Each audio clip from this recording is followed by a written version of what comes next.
Logam alkali. Logam alkali adalah unsur golongan 1A kecuali hidrogen, yaitu litium, natrium, kalium, rubidium, cesium, dan francium.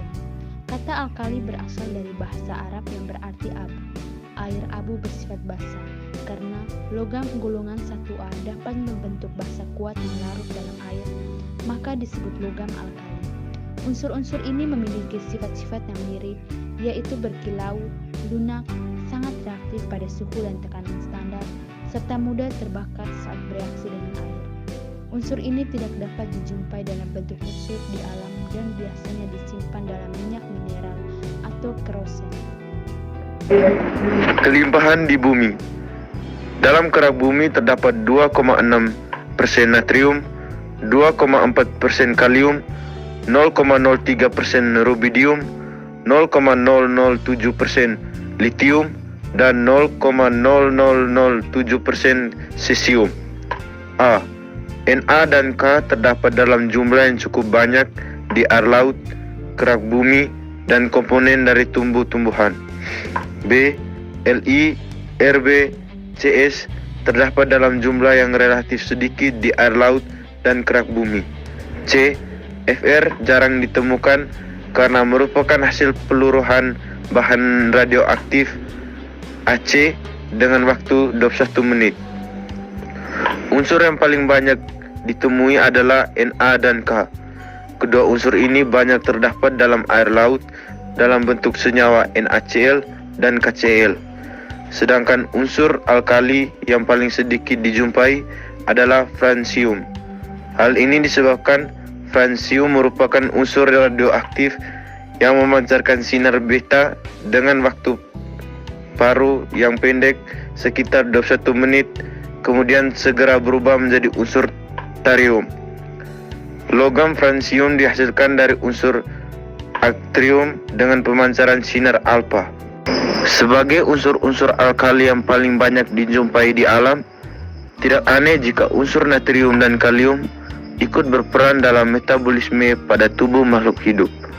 Pada tubuh manusia dan hewan, ion-ion Na+ dan K+ berperan dalam menghantarkan konduksi saraf serta dalam memelihara keseimbangan osmosis dan pH darah. Pada tumbuh-tumbuhan, ion K+ jauh lebih penting daripada ion Na+, sebab ion K+ merupakan zat esensial untuk pertumbuhan. Adapun logam-logam alkali lainnya sedikit dijumpai di alam. Jumlah litium relatif lebih banyak daripada cesium dan rubidium. Ketiga unsur ini, Li, Cs, Rb, terdapat dalam mineral fosfat trifilit dan mineral lipodolit. Sifat-sifat logam alkali. Yang pertama, semua unsur dalam gulungan logam alkali memiliki penampakan fisik yang berkilau layaknya perak. Kedua, logam alkali merupakan konduktor yang baik. Sebagai konduktor, logam alkali dapat menghantarkan listrik dan juga panas dengan baik. Ketiga, ikatan logam dalam logam alkali lebih lemah dari logam lain sehingga logam alkali mendidih dan meleleh pada suhu yang lebih rendah daripada logam lain. Pada golongan alkali, semakin ke bawah maka akan semakin rendah titik didih dan titik lelah unsur tersebut. Keempat, dikarenakan ikatan logam yang lemah membuat alkali memiliki kepadatan yang lebih rendah daripada logam lainnya. Kepadatan yang rendah membuat logam alkali disebut sebagai logam yang lembut karena bisa dipotong atau dibentuk dengan sangat mudah. Kepadatan yang rendah berarti massa jenis yang rendah pula. Hal ini membuat beberapa unsur logam alkali, yaitu 3 unsur pertama, dapat mengapung di atas air karena massa jenisnya lebih rendah dari air. Sekian dan terima kasih.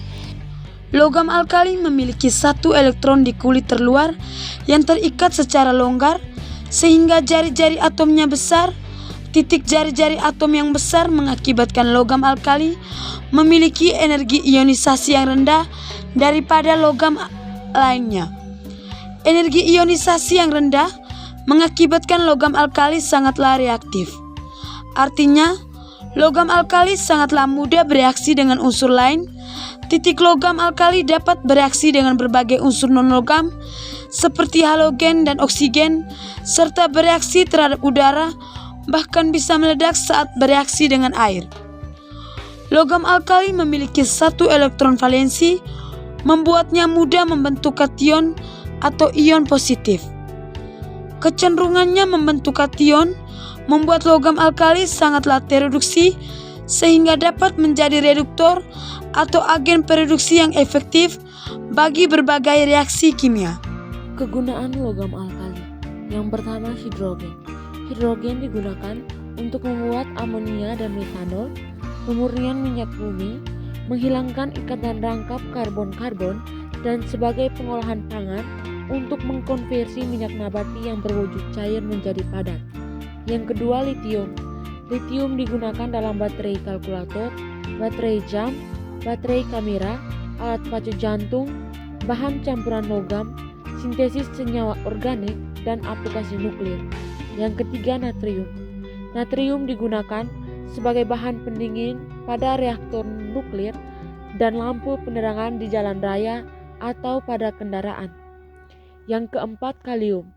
Kalium digunakan untuk pembuatan kalium superoksida atau KO2 yang dapat bereaksi dengan air dan membentuk oksigen yang dapat digunakan sebagai bahan cadangan oksigen dalam tambang dan digunakan untuk memulihkan seseorang yang keracunan gas. Yang kelima, rubidium.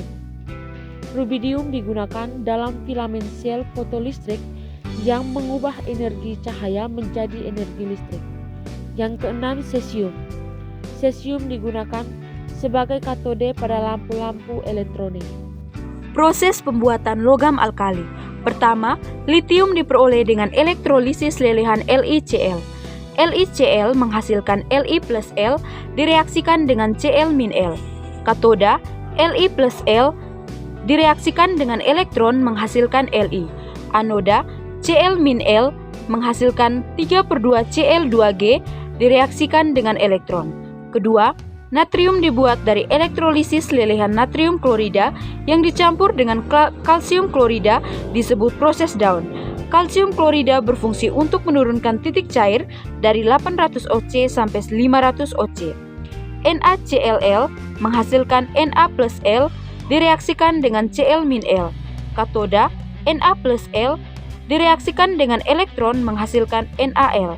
Anoda, Cl-L menghasilkan 3/2 Cl2G direaksikan dengan elektron. Ketiga, pembuatan kalium, rubidium, dan cesium. Logam-logam tersebut dibuat dengan mereduksi lelehan garam kloridanya.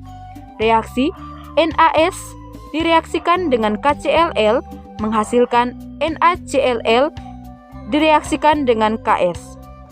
NaS direaksikan dengan RbCl menghasilkan NaCl direaksikan dengan RbS. NaS direaksikan dengan CsCl menghasilkan NaCl direaksikan dengan CsS.